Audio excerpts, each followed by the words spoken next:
तो नमस्कार दोस्तों, आप सभी का हमारे YouTube चैनल सक्सेस लाइफ में हार्दिक स्वागत है। और जैसा कि आप सभी को पता है कि इस समय मैं आपके सामने जो चतुश्रेणी है उसके लिए बेहतरीन क्लास लेकर आता हूं। तो करते हैं अपने धमाकेदार सेशन की शुरुआत। और जो पहला प्रश्न आपके सामने, विजय स्तंभ किसने बनवाया था? इनमें से देखना आपको और बताना है कि इनमें से किसके द्वारा विजय स्तंभ का निर्माण करवाया गया था। ऑप्शन नंबर ए है महाराणा कुंभा ने, ऑप्शन नंबर बी है महाराणा प्रताप ने, ऑप्शन नंबर सी है जयमल पत्ता ने, ऑप्शन नंबर डी है बनवीर ने। सारे बच्चे जल्दी से कमेंट बॉक्स में आंसर दे देंगे।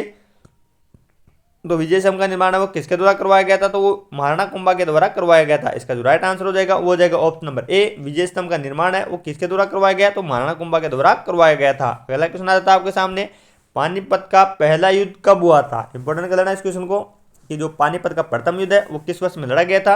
ऑप्शन नंबर ए है 1526 में, ऑप्शन नंबर बी है 1527 में, ऑप्शन नंबर सी है 1726 में, ऑप्शन नंबर डी है 1676 में। तो पानीपत का पहला युद्ध कब लड़ा गया था? तो वो लड़ा गया था 1526 में। ऑप्शन नंबर ए इस क्वेश्चन का करेक्ट आंसर हो जाएगा। जो पानीपत का पहला युद्ध है वो 1526 ईस्वी में लड़ा गया था। ऑप्शन नंबर ए इस क्वेश्चन का करेक्ट आंसर हो जाएगा। अगला क्वेश्चन आ जाता है, कांग्रेस की स्थापना किसने की थी? यानी कि इनमें से किसने कांग्रेस की स्थापना की थी? ऑप्शन नंबर ए है गंगाधर तिलक ने, ऑप्शन नंबर बी है सुरेंद्रनाथ बनर्जी ने, ऑप्शन नंबर सी है एओ ह्यूम ने, ऑप्शन नंबर डी है योमेश चंद्र बनर्जी ने। तो किसने की थी? तो की थी एओ ह्यूम ने। आपको ध्यान रखना है, ऑप्शन नंबर सी इस क्वेश्चन का राइट आंसर हो जाएगा। कांग्रेस की स्थापना पूछे तो किसने की थी? वो की थी एओ ह्यूम ने। ऑप्शन नंबर सी इस क्वेश्चन का करेक्ट आंसर है। नेक्स्ट क्वेश्चन आ जाता है, हुमायूं को राखी भेजने वाली रानी कौन सी थी? क्या बता रहा पूछ रहा हुमायूं को राखी भेजी थी वह रानी कौन सी है? Option number A Hada Rani, option number B है करमावती ने, ऑप्शन नंबर सी है पद्मिनी ने, ऑप्शन नंबर डी है उर्मिला ने। तो हुमायूं को राखी किसने भेजी थी? वो भेजी थी करमावती ने। ऑप्शन नंबर बी इस क्वेश्चन का राइट आंसर हो जाएगा। जो हुमायूं को राखी भेजी थी तो करमावती ने भेजी थी। ऑप्शन नंबर बी इस क्वेश्चन का करेक्ट आंसर हो जाएगा। और अगला क्वेश्चन आ जाता है आपके सामने, राठौड़ वंश का प्रथम बड़ा शासक कौन था? इनमें से देखो और बताओ कि राठौड़ वंश का सबसे प्रतापी शासक कौन सा हो जाएगा। ऑप्शन नंबर ए है Rao Chunda, option number B है Rao Ranmal, option number C है मोकल, ऑप्शन नंबर डी है राजा भारमल। तो राठौड़ वंश का सबसे बड़ा प्रतापी शासक कौन हो जाएगा? तो हो जाएगा रावचुंडा, यानी कि ऑप्शन नंबर ए इस क्वेश्चन का राइट आंसर है। आपको ध्यान रखना है कि राठौड़ वंश का प्रथम प्रतापी शासक कौन था? तो रावचुंडा हो जाएंगे। अगला क्वेश्चन आ जाता है, राजस्थान के एकीकरण का प्रमुख सेरेदारी कौन है? यानी कि इनमें से राजस्थान का जो एकीकरण है उसका प्रमुख सेरेदारी किसको जाता है? ऑप्शन नंबर एक है पंडित नेहरू को, ऑप्शन नंबर बी है हीरालाल शास्त्री को, ऑप्शन नंबर सी है सरदार पटेल को, ऑप्शन नंबर डी है माउंट बेटन को। तो किसको जाता है? तो जाता है सरदार पटेल को। ऑप्शन नंबर सी जिन बच्चों ने आंसर दिया है उनका आंसर करेक्ट हो जाएगा। यानी कि राजस्थान के एकीकरण का जो प्रमुख सेरेदारी है वह सरदार पटेल हो जाएंगी। ऑप्शन नंबर सी इस क्वेश्चन का राइट आंसर हो जाएगा।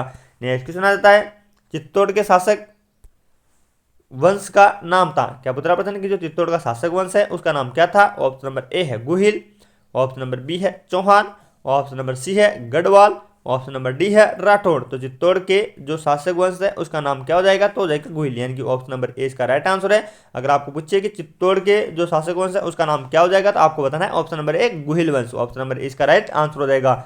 अगला क्वेश्चन आपको सामने जो परीक्षा की दृष्टि से मोस्ट इंपॉर्टेंट है कि जयपुर व जोधपुर की स्थापना का सही युग्म कौन सा है? इन चारों में से आपको देखना है और बताना है कि कौन सा युग जयपुर व जोधपुर की स्थापना का सही युग्म हो जाएगा। ऑप्शन नंबर ए है 1715 से 1590, ऑप्शन नंबर बी है 1727 से 1459, ऑप्शन नंबर सी है 1815 से 1698, ऑप्शन नंबर डी है 1815 से 1398। तो कौन सा इसका राइट आंसर हो जाएगा? जल्दी से कमेंट बॉक्स में आपको बता देना है। तो इसका जो राइट आंसर होगा वो होगा 1727 से 1459, यानी कि ऑप्शन नंबर बी इस क्वेश्चन का करेक्ट आंसर हो जाएगा। अगर जयपुर की स्थापना पूछे तो कब हुई थी? तो हुई थी 1727 में। और जोधपुर की पूछे तो वो कब हुई थी? तो हुई थी 1459 में, यानी कि ऑप्शन नंबर बी इस क्वेश्चन का करेक्ट आंसर हो जाएगा। अगला क्वेश्चन आ जाता है आपके सामने, राजस्थान में संभाग और जिलों की संख्या का सही युग्म कौन सा है? क्या बताना है कि राजस्थान में संभाग और जो जिले हैं उनकी संख्या का सही युग्म कौन सा हो जाएगा। ऑप्शन नंबर एक है 8 से 34, ऑप्शन नंबर बी है 6 और 33। चलो मैं बता देता हूँ, अभी तो चेंज हो चुके हैं। अभी जो वर्तमान में जिलों की संख्या वो कितनी हो जाएगी? तो हो जाएगी 41, और संभागों की संख्या कितनी हो जाएगी? तो हो जाएगी 7। यानी कि आपको ध्यान रखना है अभी वर्तमान में 7 तो संभाग है और जिले कितने हो जाएंगे? तो हो जाएंगे 41। कंफ्यूजन नहीं होना है, 41 जिले और 7 संभाग हो जाएंगे। अगला क्वेश्चन आ जाता है, राजस्थान की प्रसिद्ध कृष्ण भक्त कवित्री कौन थी? इनमें से देखो और बताओ कि इनमें से कौन सी है जो राजस्थान की प्रसिद्ध कृष्ण कवित्री हो जाएगी।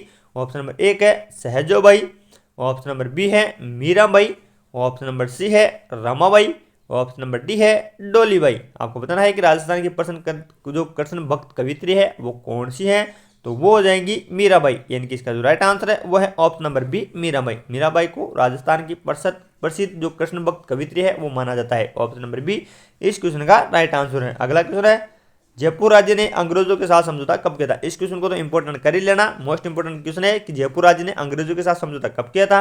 ऑप्शन नंबर ए है सन 1803 में, ऑप्शन नंबर बी है 1810 में, ऑप्शन नंबर सी है 1801 में, ऑप्शन नंबर डी है 1830 में। जल्दी से कमेंट कर देंगे सारे बच्चे कि जयपुर ने अंग्रेजों के साथ समझौता कब किया था।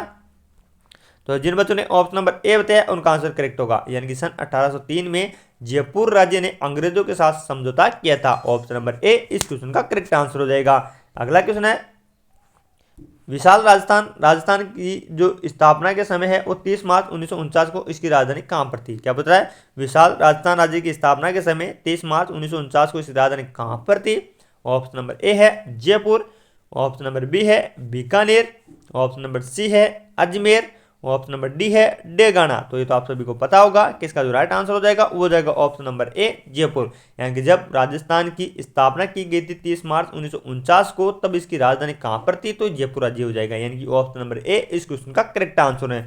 अगला क्वेश्चन है अपने पुत्र सलीम के जन्म पर पैदल चलकर किस पीर के यहाँ मुगल बादशाह आया था। यानी जो अकबर है वो किस मुगल बादशाह के यहाँ पर पैदल चलकर आया था।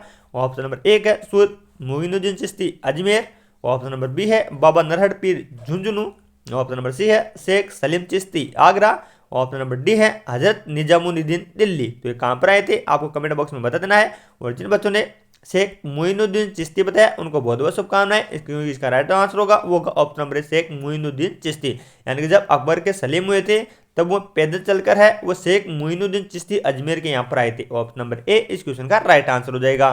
नेक्स्ट क्वेश्चन आ जाता है राजस्थान में सागर किस नदी के तट पर स्थित है। प्रश्न क्या पूछ रहा है कि राजस्थान में जो सागर है वो किस नदी के तट पर स्थित है। ऑप्शन नंबर ए है बनास, ऑप्शन नंबर बी है लूणी, ऑप्शन नंबर सी है मेजा, ऑप्शन नंबर डी है डूंड। तो किस नदी के तट पर हो जाएगी, तो हो जाएंगी ऑप्शन नंबर ए बनास नदी के। आपको ध्यान रखना है राजस्थान में सागर किस नदी के तट पर स्थित है, तो बनास नदी के तट पर स्थित है। अगला क्वेश्चन है जयपुर को कहा जाता है। क्या बताना है कि जयपुर को क्या कहा जाता है। ऑप्शन नंबर ए है पूर्व का पेरिस, ऑप्शन नंबर बी है पश्चिम का स्विट्जरलैंड, ऑप्शन नंबर सी है भारत का पेरिस, ऑप्शन नंबर डी है लोयुग। जल्दी से कमेंट कर देंगे सारे बच्चे और बताएंगे कि जयपुर को क्या कहा जाता है। तो जयपुर को कहा जाता है दोस्तों वो कहा जाता है पूर्व का पेरिस। ऑप्शन नंबर ए इस क्वेश्चन का राइट आंसर है। अगर पूछे कि जयपुर को क्या कहा जाता है तो पूर्व का पेरिस कहा जाता है। ऑप्शन नंबर ए इस क्वेश्चन का करेक्ट आंसर हो जाएगा। नेक्स्ट क्वेश्चन आता है एशिया की सबसे बड़ी कृत्रिम झील कौन सी है। क्या बताना है कि एशिया की दूसरी सबसे बड़ी कृत्रिम झील कौन सी है। ऑप्शन नंबर ए है राजसमंद झील, ऑप्शन नंबर बी है नक्की झील, ऑप्शन नंबर सी है जैसमंद झील, ऑप्शन नंबर डी है कायलाना झील। तो एशिया की दूसरी सबसे बड़ी कृत्रिम झील कौन सी हो जाएगी, तो हो जाएगी जैसमंद झील। ऑप्शन नंबर सी इसका राइट आंसर है। एशिया की दूसरी सबसे बड़ी कृत्रिम झील कौन सी है, तो जैसमंद झील इसका राइट आंसर हो जाएगा। अगला क्वेश्चन आ जाता है राजस्थान की प्राचीन प्राकृतिक झील कौन सी है। इनमें से देखना आपको और बता देना है कि राजस्थान की प्राचीन प्राकृतिक झील कौन सी है। ऑप्शन नंबर ए है जैसमंद झील, ऑप्शन नंबर बी है रामगढ़ झील, ऑप्शन नंबर सी है पुष्कर झील, ऑप्शन नंबर डी है सिलिशेट झील। जल्दी से सारे बच्चे कमेंट बॉक्स में आंसर दे देंगे और जिन बच्चों ने इसका answer option number C Pushkar झील बताया उनका आंसर करेक्ट है। यानी कि राजस्थान की प्राचीन प्राकृतिक झील कौन सी मानी जाती है, तो पुष्कर झील मानी जाती है। ऑप्शन नंबर सी इस क्वेश्चन का राइट आंसर हो जाएगा। अगला क्वेश्चन है कौन सा युग्म गलत है, यानी कि इनमें से कौन सा युग्म है जो गलत हो जाएगा। ऑप्शन नंबर एक है डूंगरपुर और बांसवाड़ा, ऑप्शन नंबर बी है जयपुर और ढूंढाड़, ऑप्शन नंबर सी है अजमेर और मारवाड़, ऑप्शन नंबर डी है झुंझुनू और शेखावाटी। जल्दी से देखो और बताओ कि कौन सा इसमें असुमिलित हो जाएगा। तो इसका जो राइट का आंसर क्या हो जाएगा, तो हो जाएगा ऑप्शन नंबर जिन बच्चों ने ऑप्शन नंबर डूंगरपुर और बांसवाड़ा बताया उनका आंसर करेक्ट है। यानी कि डूंगरपुर और बांसवाड़ा वागड़ क्षेत्र में आते हैं, तो ये ऑप्शन इनकरेक्ट है। जबकि जयपुर कहाँ आता है, तो ढूंढाड़ में आता है, अजमेर कहाँ पर आता है, तो मारवाड़ में आता है, झुंझुनू कहाँ पर आता है, तो शेखावाटी में आता है। ध्यान रखना है। जबकि ऑप्शन नंबर ए डूंगर और बांसवाड़ा है ये जिले हो जाएंगे, जबकि इनमें कोई भी क्षेत्र सम्मिलित नहीं है। अगला क्वेश्चन है नौलखा सागर किस जिले में स्थित है। क्या बताना आपको कमेंट करके कि नौलखा सागर है वो किस जिले में स्थित है। ऑप्शन नंबर ए है बूंदी, ऑप्शन नंबर बी है उदयपुर, ऑप्शन नंबर सी है जयपुर, ऑप्शन नंबर डी है जोधपुर। तो नौलखा सागर कहाँ पर स्थित हो जाएगा, तो ये बूंदी में स्थित हो जाएगा। ऑप्शन नंबर ए इसका राइट आंसर है। नौलखा सागर है वो बूंदी जिले में स्थित है। नेक्स्ट क्वेश्चन है, घग्गर नदी राजस्थान राज्य से निकलकर चली जाती है, यानी कि जो घग्गर नदी है वो राजस्थान राज्य से निकलकर कहाँ पर चली जाती है। ऑप्शन नंबर ए है कच्छ के रण में। ऑप्शन नंबर बी है बीकानेर के धोरों में। ऑप्शन नंबर सी है लूनी नदी में। ऑप्शन नंबर डी है बहावलपुर जिला पाकिस्तान में। तो ये कहाँ पर चली जाती है, तो चली जाती है बहावलपुर जिला पाकिस्तान में, यानी जो घग्गर नदी है वो राजस्थान से निकलकर बहावलपुर जिला पाकिस्तान में चली जाती है। नेक्स्ट क्वेश्चन आता है, राजस्थान की खारे पानी की झील किस सागर से अवशेष है। क्या बताना है कि जो राजस्थान में खारे पानी की झीलें पाई जाती हैं वो किस सागर के अवशेष माने जाते हैं। ऑप्शन नंबर ए है लाल सागर। ऑप्शन नंबर बी है हिंद महासागर। ऑप्शन नंबर सी है टेथिस सागर। ऑप्शन नंबर डी है जांगल सागर। तो किसके अवशेष माने जाते हैं, तो टेथिस सागर के अवशेष माने जाते हैं। ऑप्शन नंबर सी इसका राइट आंसर हो जाएगा। राजस्थान की जो खारे पानी की झीलें हैं वो टेथिस सागर के अवशेष माने जाते हैं। ऑप्शन नंबर सी इस क्वेश्चन का राइट आंसर हो जाएगा। अब आता है नेक्स्ट क्वेश्चन, और नेक्स्ट क्वेश्चन आपके सामने, राज्य में कुल भौगोलिक क्षेत्रफल का वन कितना प्रतिशत है। क्या बताना है कि राज्य में कुल भौगोलिक क्षेत्रफल का वन क्षेत्रफल कितना हो जाएगा। ऑप्शन नंबर ए है 8.63%। ऑप्शन नंबर बी है 25.40%। ऑप्शन नंबर सी है 26%। ऑप्शन नंबर डी है 9.51%। जल्दी से सारे बच्चे कमेंट बॉक्स में बताएंगे कि राज्य में कुल भौगोलिक क्षेत्रफल का वन क्षेत्र कितना हो जाएगा, तो हो जाएगा ऑप्शन नंबर डी 9.51%, यानी कि ऑप्शन नंबर डी इस क्वेश्चन का राइट आंसर है। राज्य में कुल भौगोलिक क्षेत्रफल का वन क्षेत्र कितना है, तो वो 9.51% हो जाएगा। अगला क्वेश्चन आ जाता है, देश के संपूर्ण कृषि योग्य क्षेत्र का राजस्थान का कृषि योग्य क्षेत्र कितना प्रतिशत है। क्या पूछ रहा प्रश्न कि देश के संपूर्ण कृषि योग्य क्षेत्र का राजस्थान का कृषि योग्य क्षेत्र प्रतिशत कितना हो जाएगा। ऑप्शन नंबर ए है 15%। ऑप्शन नंबर बी है 3%।